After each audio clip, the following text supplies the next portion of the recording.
선생님, 육효는 도대체 언제부터 시작된 건가요? 동전 세개로 우주의 뜻을 읽어내는 이 정교한 방법이 하루아침에 뚝 떨어지진 않았을 텐데요. 그렇지. 동양의 주역 원리로 세워진 예측 방법은 대략 20여 가지나 된단다.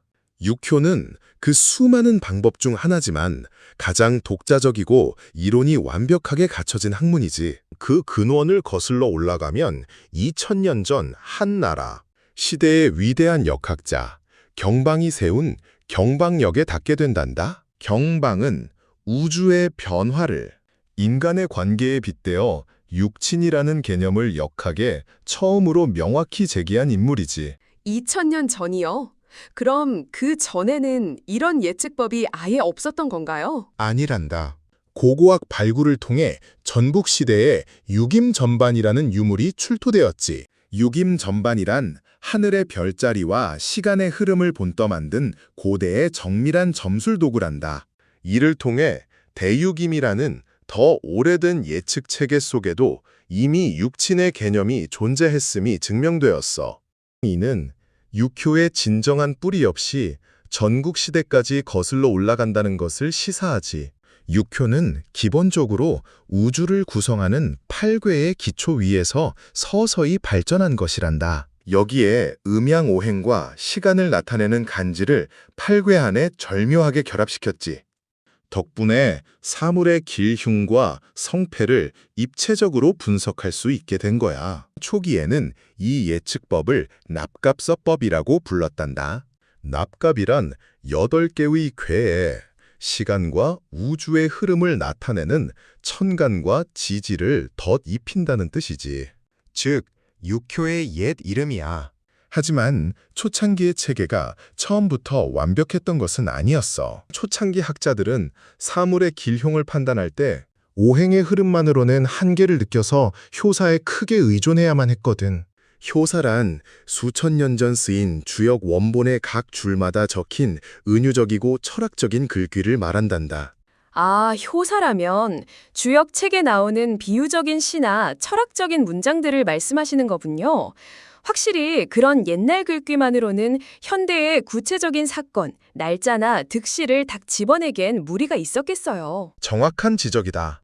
효사의 모호한 글귀만으로는 정확도가 떨어진다고 느낀 예측가들은 도교의 영향을 받아 수많은 귀신과 삿된 기운을 뜻하는 신사를 예측에 끌어들이기 시작했어. 양진시대의 학자 곽박이 지었다는 독림비급이라는 비법서가 그 대표적이지.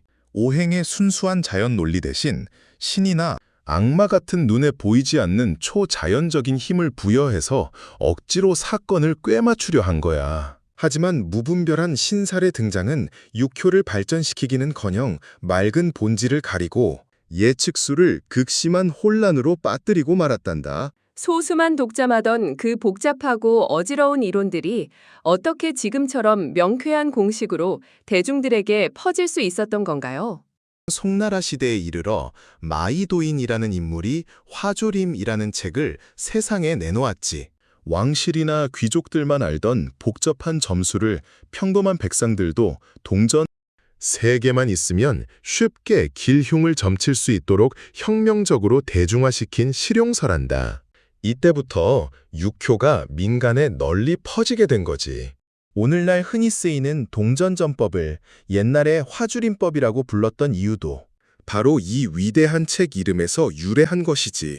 하지만 이때까지만 해도 현재의 정교한 육효와는 큰 차이가 있었어. 운명을 뒤흔드는 월파나, 은밀하게 움직이는 암동, 오행이 나고 죽는 오행생멸, 12상태 같은 가장 정밀한 핵심 공식들이 아직 정립되지 않았었거든. 육효 예측학의 진정한 발전의 절정기는 명나라마 청나라 시대에 열리게 된다. 위대한 역학서들이 쏟아져 나오며 창작이 가장 왕성했던 황금기였지. 특히 명나라의 천재학자 유백온이 지은 황금책은 육효의 바이블과도 같지. 이름 그대로 황금처럼 귀중한 책이란다. 귀신이나 미신 같은 잘못된 신살 이론을 싹 쓸어버리고 오직 오행의 순수한 원리만으로 근본을 뜯어고쳐 육효를 드디어 과학적인 궤도에 올려놓았어. 그 후 등장한 복서 정종은은 점을 치는 올바른 길을 모아둔 정통 실전 매뉴얼이지.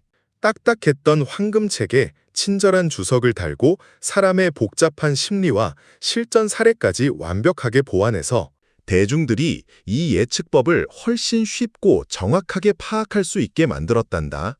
수천 년 동안 수많은 천재학자들이 각 세대를 거치며 오류를 고치고 실전 경험을 덧붙여서 진정한 인류 지혜의 결정체였군요. 그렇단다.